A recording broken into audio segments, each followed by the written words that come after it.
prep list of produce prep that's keep this frozen that needs to be isolated from everything else.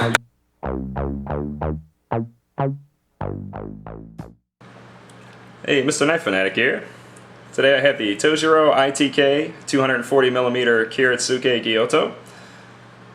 This is a great chef's knife right here. Kiritsuke stands for sword tip. As you can see, it's like a reverse tanto design. This is my favorite knife in the ITK series, which the ITK stands for in the kitchen, a little something exclusive to chef knives to go. And we'll just go over a few specs and comparisons for you. First off, you might notice, compared to the other ITK series knives, this Kuru Uchi finish is a little bit different. It's more gray in color instead of brown. Looks like a lot less lacquer if you can't tell the difference between the other two. This is the ITK 210 prototype. You may have seen this in another video, but you see this is more of a lacquer style finish. And this is more of a, I know you would call this a hardened clay gray lacquer finish. Actually much more durable finish on this, a lot less reactive. And I find it releases food a lot better. You have a little bit of pitting in there, it kind of helps release food. Overall, this knife is extremely thin behind the edge. Considering it's quite a large knife, it actually performs a lot like a laser. Spine thickness coming out of the tang here, right over the heel, you are at 2.9 millimeters. It tapers down to about 2 millimeters right here and holds that thickness throughout the entire blade. Excellent distal taper and convex grind at the tip, if you can see there. Performs very well.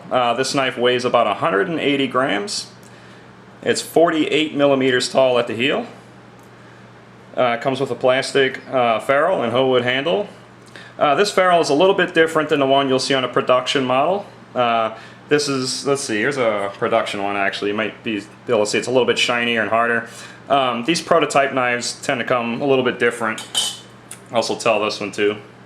Anyhow, blade core is a white number 2.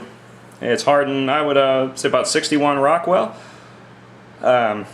This particular one's actually a blue number 2 knife. Because it's a prototype, it's a one-off, no more will be made like it. But sharpening characteristics are great. Very little burr formation. Very easy to sharpen. Takes a scary sharp edge. I think that does it for specs. Well, let's just see balance point. It's definitely a blade heavy knife. You can see balance point is actually way up there on this knife. There we go. But it definitely aids in the cutting performance. Very little effort when you're slicing through things. I'll show you right now. Just the basically the weight of the knife here, and you can pull back. As you can see, that blade weight helps. And you see how thin it is behind the edge also. Very thin cuts, no effort there at all. Well, we'll go ahead and go through the routine of a mirepoix here, or at least my attempt at it, and let you determine the knife. Very thin. Very thin behind the edge. As you can see, I'm doing very little drawing on that cut. That's basically straight down. Very clean.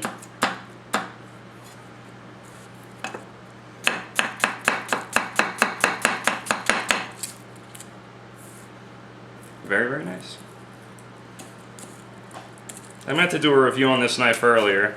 We just never got around to it.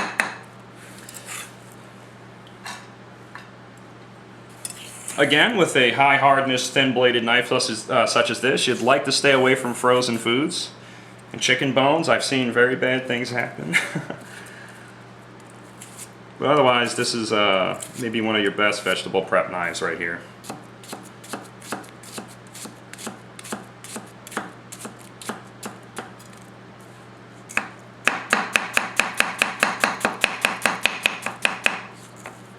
Effortless. A lot of people used to shy away from blade heavy knives. When we used to use Wusthof and Henckels, you used to like the handle heavy knife. But I'm going to tell you, a blade heavy knife is definitely desirable when you're doing vegetable prep. And most Japanese knives are blade heavy. There we go. A little bit of celery. See how thin that is? It's no effort whatsoever. Very thin behind the edge.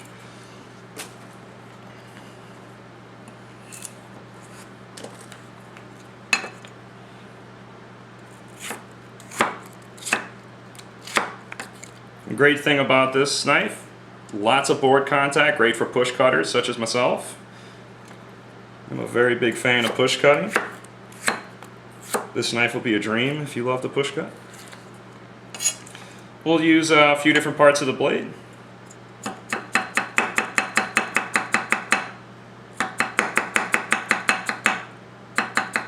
Very good tip. Very little flex to this blade, fairly stiff blade.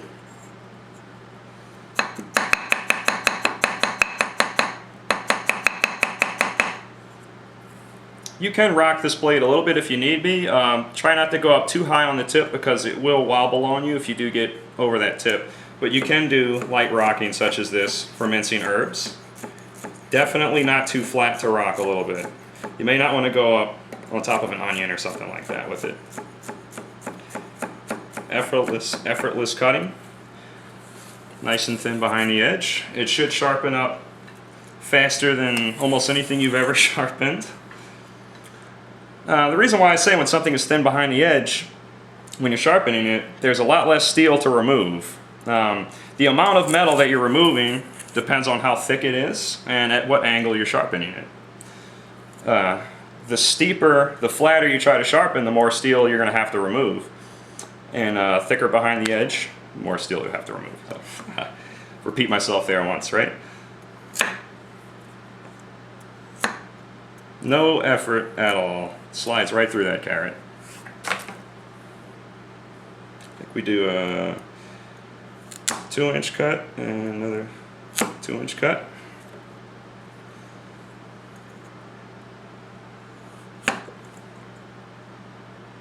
Where did I find there's my flat spot. There we go.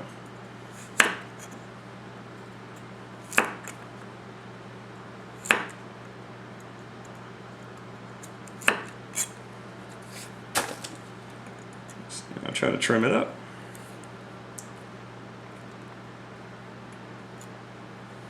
Contrary to popular belief, I am not a chef, nor have I ever claimed to be. If you can't tell already, God help you.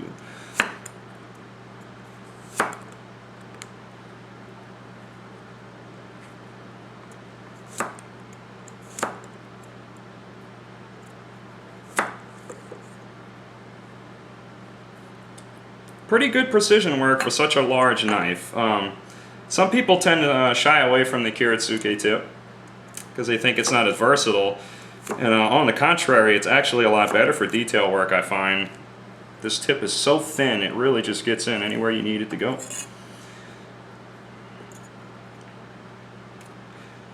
Well, let's make a nice pretty cut for the camera now. Let's not mess up.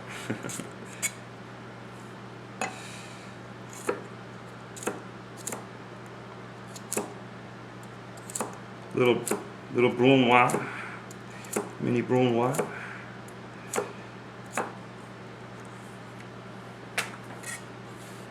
Not so bad.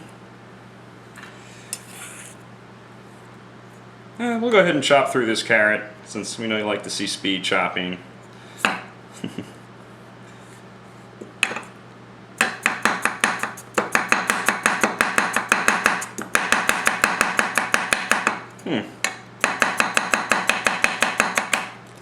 Yes, it goes through very easy. So there we go. Tojiro 240 ITK Kiritsuke. My favorite knife in the ITK line. I strongly recommend you give this thing a try. Take care, guys.